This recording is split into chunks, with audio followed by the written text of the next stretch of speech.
नमस्कार बंधुरा आज के आमी माछेर तेलेर चच्चड़ी बानिये देखाबो। तार जन्य एखाने आमी माछेर तेल निये नियेछि। माछेर तेलटाके परिष्कार करे धुए नियेछि, बेचे परिष्कार करे धुए नियेछि। आपनारा जखन बाजार थेके माछेर तेल किनबेन अवश्यई एकटु परिष्कार देखे किनबेन जाते तीता ना हय। আর একটু এরকম পটকা পটকা নিয়ে নেবেন, তাহলে কিন্তু মাছের তেলটা খেতে ভালো লাগবে। একদম শুধু যদি এরকম তেল নেন তাহলে কিন্তু একদম যখন রান্না করবেন তখন কিন্তু গলে যাবে। আমি যেভাবে বাড়িতে মাছের তেলের চচ্চড়ি বানাই সেটাই আজকে আমি আপনাদের বানিয়ে দেখাবো। তাহলে চলুন রান্নায় চলে যাই।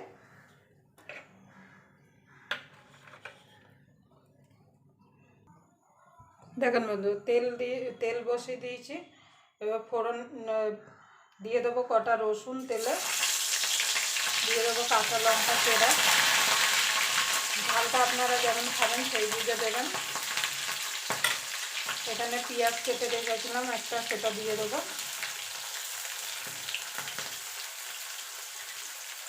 আমি যেভাবে বাড়িতে বানাই সেটাই আজকে আপনাদের বানিয়ে দেখাচ্ছি।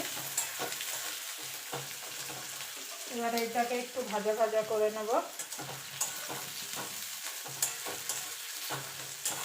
এই মাছের তেলটা কিন্তু গরম ভাতের সঙ্গে খেতে কিন্তু অসাধারণ লাগে।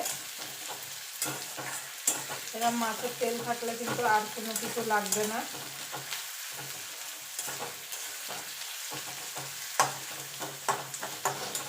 আপনাদের যদি ভিডিওটা দেখে যদি ভালো লাগে তাহলে অবশ্যই একটা লাইক করে দেবেন, আর চ্যানেলটা সাবস্ক্রাইবার করে নেবেন, আর পাশের বেল আইকনটা অবশ্যই বাজিয়ে দেবেন আমি যখন কোনো নিত্য নতুন রেসিপি আপলোড করব সবার আগে পাওয়ার জন্য।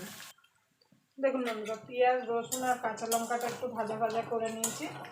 এবার এখানে একটা মিডিয়াম সাইজের আলু কেটে রেখেছিলাম, সেটা দিয়ে দেবো। এর সঙ্গে আলুটাও একটু ভাজা ভাজা করে নেব। আপনারা তো অনেক রকমভাবে মাছের তেল বানিয়ে খেয়েছেন, কিন্তু একবার এইভাবে মাছের তেল বানিয়ে খেয়ে দেখবেন। গরম গরম ধোয়া ওটা ভাতের সঙ্গে কিন্তু অসাধারণ লাগে।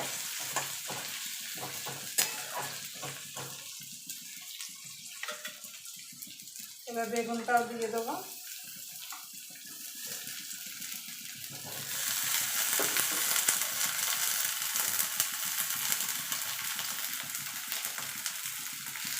স্বাদ মতো নুন দিয়ে দেবো, একটুখানি হলুদ গুঁড়ো দিয়ে দেবো। এখানে কিন্তু খুব বেশি মশলার দরকার পড়বে না। এবার এটাকে একটুখানি ভাজা ভাজা করে নেব।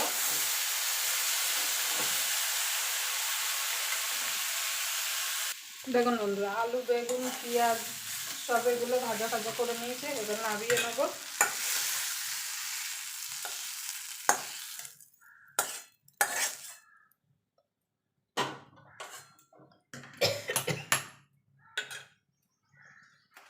এই কড়ার মধ্যেই আর একটু তেল দিয়ে দেবো, সামান্য একটুখানি, কেন মাছের তেল দিয়ে কিন্তু তেল বেরাবে।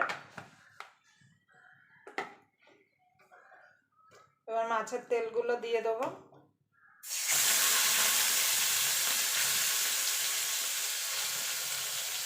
এবার এটাকে একটু ভাজা ভাজা করে নেব।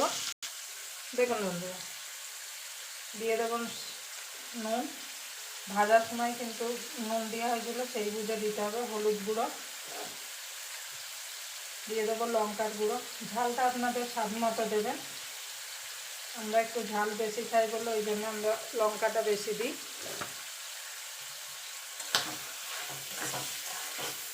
মাছের তেলটা যদি এইভাবে ভেজে নিয়ে যদি আপনারা রান্না করেন তাহলে কিন্তু যে আস্তে গন্ধ থাকে সেটা কিন্তু বেরাবে না।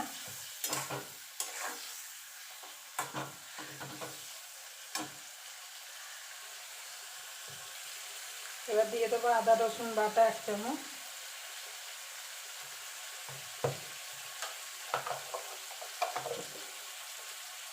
এবার মাছের তেলের সঙ্গে ভালো করে মিশিয়ে একটু ভাজা ভাজা করে নেব।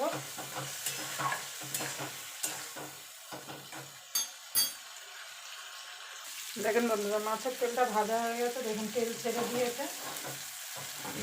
এখানে সবজিটা যে ভেজে রেখেছিলাম দিয়ে দেবো।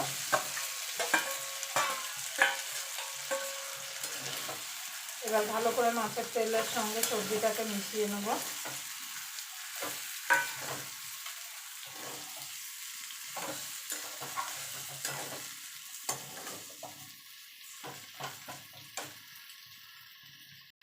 দেখুন বন্ধুরা, মাছের তেলটা হয়ে গেছে, দেখুন আলু ফালু সব সিদ্ধ হয়ে গেছে।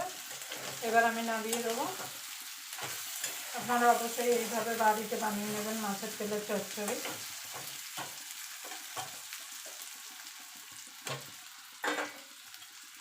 আবার আপনাদের সঙ্গে কোনো নতুন রেসিপি নিয়ে দেখা হবে। ততক্ষণ পর্যন্ত আপনারা ভালো থাকবেন, সুস্থ থাকবেন।